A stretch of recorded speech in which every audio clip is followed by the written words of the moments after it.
world they live.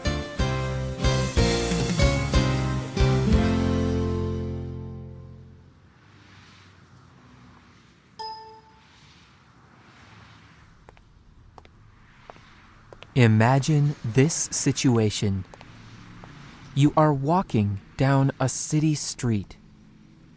A person on a bicycle rides past you. On his two wheels, he is traveling very fast. But suddenly, you hear a terrible noise. An accident.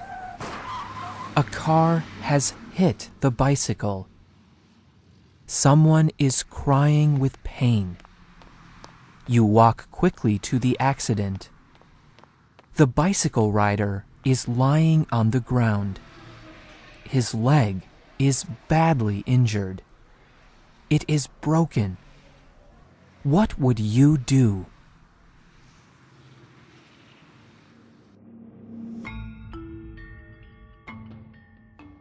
Treating a hurt person quickly is called first aid. First aid does not require expert medical help. Anyone can learn first aid. Today's Spotlight is the 5th program in a series on first aid. We will be talking about broken bones. How would you help someone with a broken bone? Broken bones are also called fractures. There are many different kinds of fractures, but all of them need medical help. You cannot just treat a broken bone yourself. However, first aid is still very important. Treating the victim carefully at the beginning can mean a better recovery later.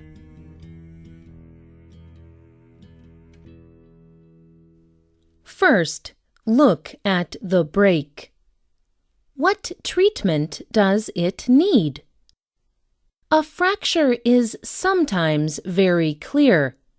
For example, with a broken wrist, you may be able to see that bones do not line up normally.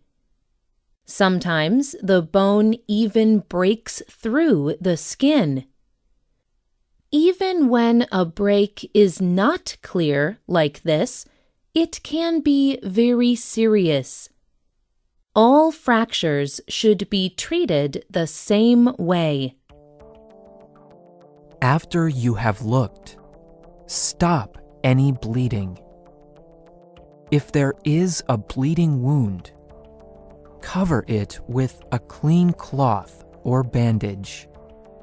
Then, press on it lightly. Do this carefully so that you do not damage any bones. You can also learn more in our program about bleeding injuries. When the bleeding has stopped, support the injury. Your main goal is to prevent the broken arm or leg from moving more. Moving can cause the bone to break more. The sharp pieces of bone can also cut and damage soft muscles and nerves. This makes it much more difficult for the injury to heal. To support the injury, use a splint. A splint can be anything hard and long. For example, you could use a piece of cardboard from a box, or any smooth piece of wood.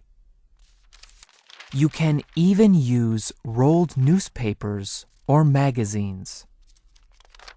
Add something soft to the splint to make it more comfortable. Something like blankets or clothes. Tie the arm or leg to the splint. Use any soft material or bandage for these ties. Do not use anything sharp like wire. Tie 2 bandages above the break and 2 below. For an arm or wrist fracture, you can also use a sling. A sling is a piece of cloth. It is shaped like a triangle.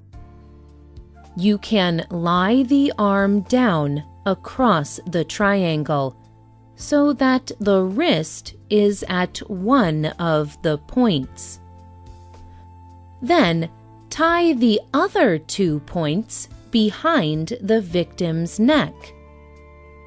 The arm will lie across the victim's chest.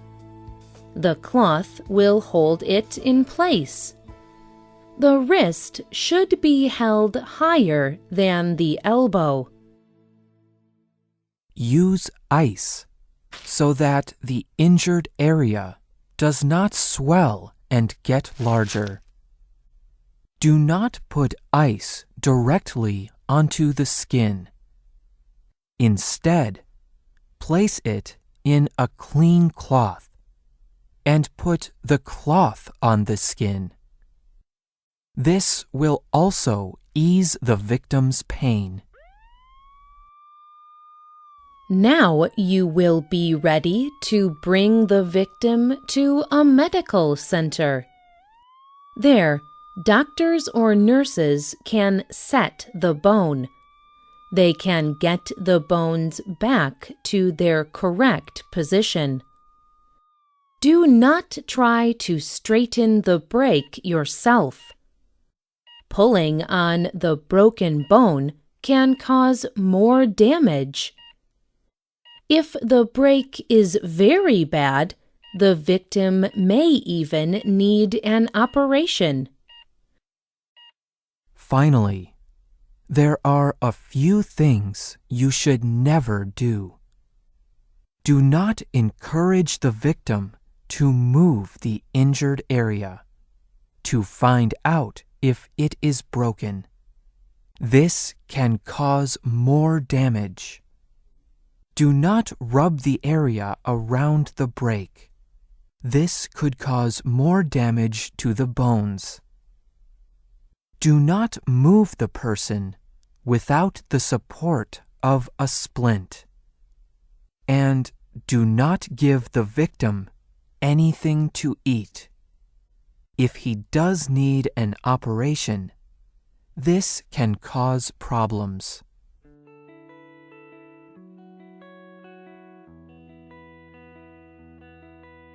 Broken bones can happen in many different situations. Kimberly Stubbs is 17 years old.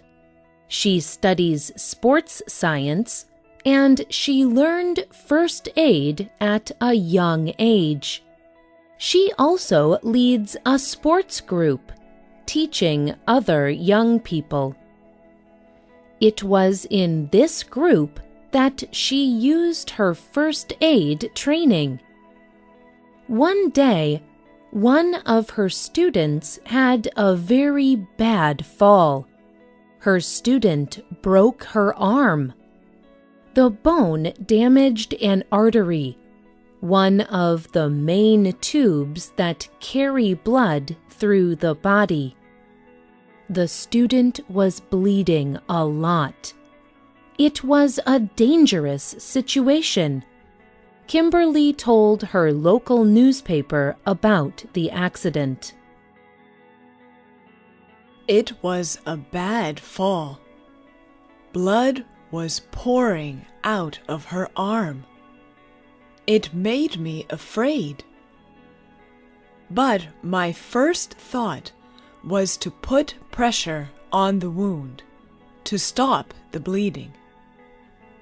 I knew she could lose too much blood too quickly. Luckily, this did stop the bleeding. I had to keep the pressure on until the emergency workers arrived. They took her to the hospital, where she had an operation. Luckily, she has recovered well. She comes back to the group, so I still teach her every week.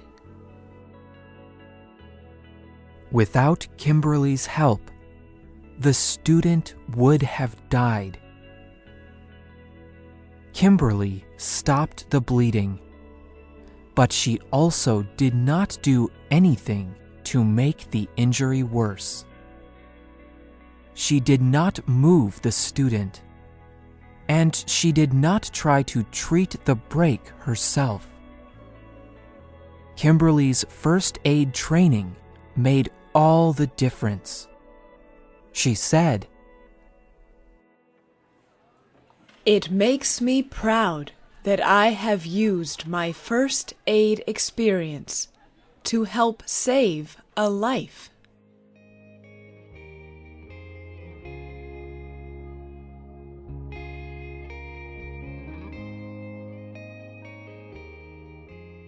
There are many different kinds of accidents. Each of them needs different first aid help. The right, quick action can save a person's life. In another program, we will look at first aid for some other injuries and accidents. If you are interested in first aid, you can learn more. Ask your local doctor or hospital where you can train in first aid. You never know. You could save a life.